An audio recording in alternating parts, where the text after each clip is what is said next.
Julian Assange's day in a U.S. court placed on hold as a UK judge has ruled that he cannot be extradited to the United States until it receives assurances that Assange would receive a fair trial. The UK judges will hold another hearing on May 20th to evaluate whatever assurances are or are not sent. Assange is facing espionage charges for publishing what's called WikiLeaks, one of the biggest national security stories in history. He's had a Byzantine journey since 2010, holding up for a long time in the Ecuadorian embassy in London, 7 years of that, and then in a high-security prison for another 5. When WikiLeaks was published in 2010, it released a trove of classified information detailing U.S. statecraft in Afghanistan and Iraq. The government said it put individuals and U.S. assets in danger. Assange always maintained that WikiLeaks was a multimedia organization and that Americans and the world had a right to know. Part of the WikiLeaks trove included a then classified video of a 2007 helicopter attack in Baghdad, killing about a dozen people, including 2 Reuters journalists. Let's take a look at that. Bushmaster, 2 things. We need to move time now. All right, we just engaged all 8 individuals. Yeah, we got 2 birds. We're still firing. Roger. Got him. 6 is a 2-6. We'll move, but we got 13. Oh, I'm sorry. Well, I was bypass. God damn it, Kyle. Sorry. I hit him by head.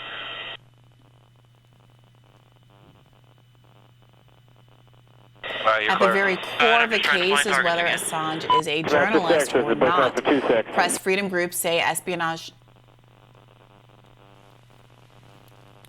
Got a bunch of bodies laying there.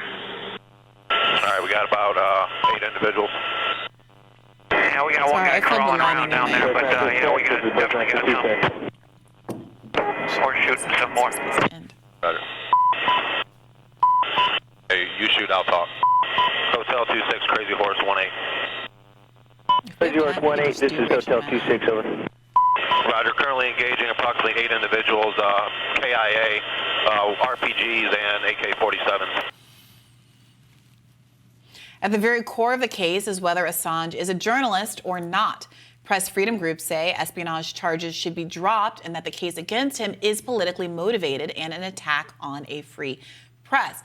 Now, this is kind of a fascinating indictment of our own legal system, because part of the issue here, when they say they want assurances that he would face a fair trial, part of it is they want assurances he's not going to face the death penalty.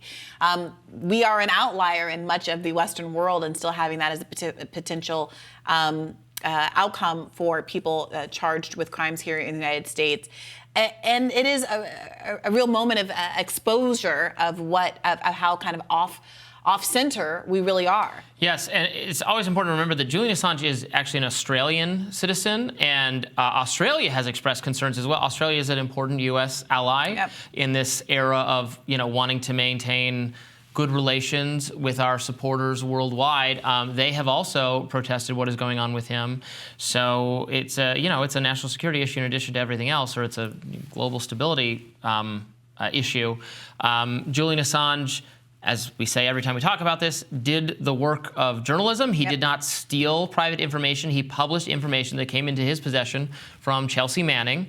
Chelsea Manning served time and was partner, I believe, commuted in terms of the sentence.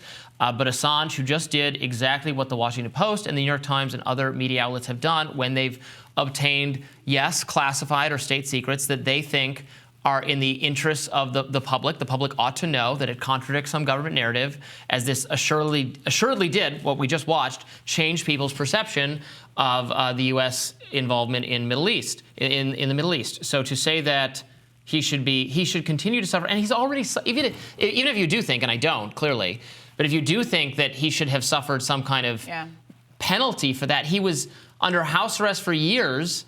He's been in prison for years. The toll it's taken on his health is extraordinary. We've heard from his stepbrother, from his wife, and others.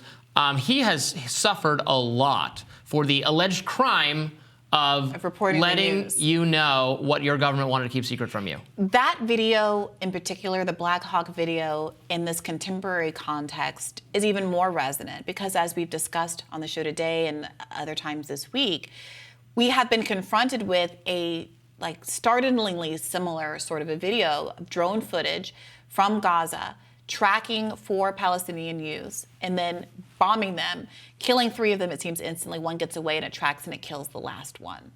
And that kind of deliberate killing of unarmed civilians was enough to shock the conscience of America at one point in American history because of the reporting of Julian Assange. And now today we live in a world where that video has gone viral in a digital media environment, but has only once made it onto the mainstream cable news, perhaps because Julian Assange proved how resonant and impactful that kind of reporting is.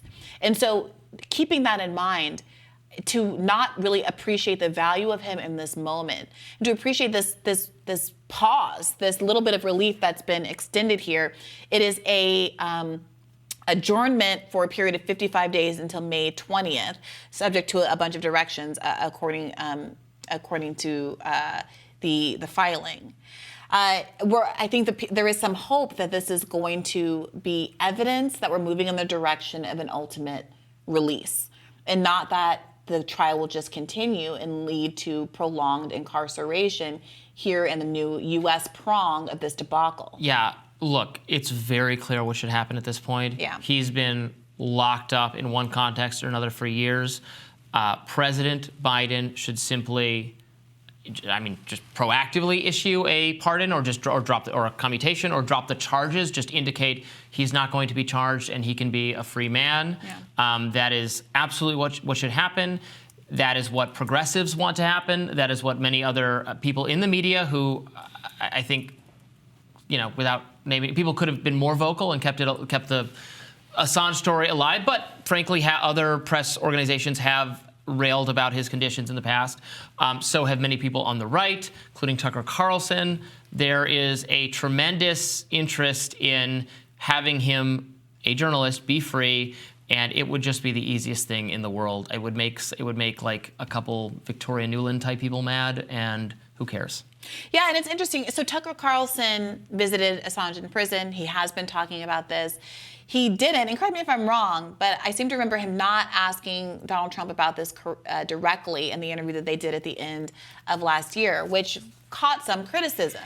Because Trump was going to maybe do it. This was an opportunity to say, okay, we're in an election season. I frankly, as someone who would like to see Democrats talking about this more, Biden talking about this more, hear Trump come out and say, I would pardon Julian Assange to put some pressure on the other side of the aisle. Let's have a race to the top for once instead of a race to the bottom. And, so few people with the ideological sympathy for Julian Assange are ever getting the chance to directly interview Donald Trump. That does feel like that was a real missed opportunity.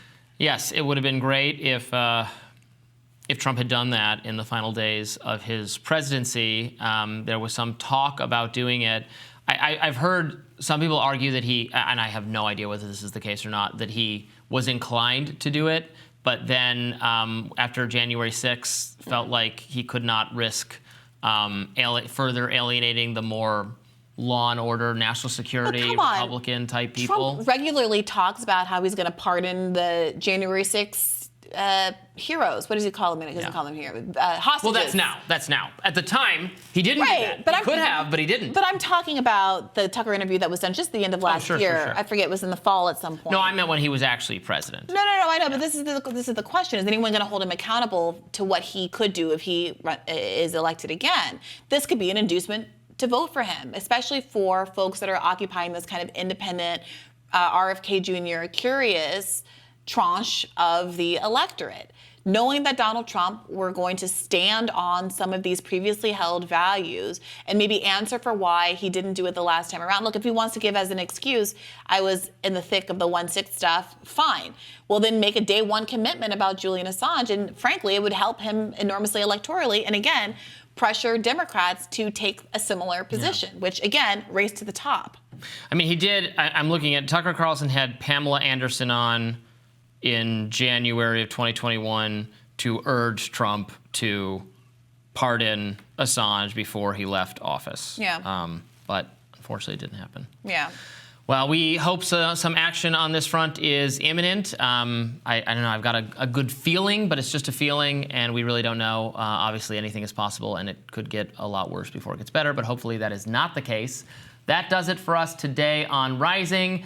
Tomorrow, I will be here. You will be off, I believe. I'm off for the rest of the week, taking a little bit of a trip to the West Coast, but be back.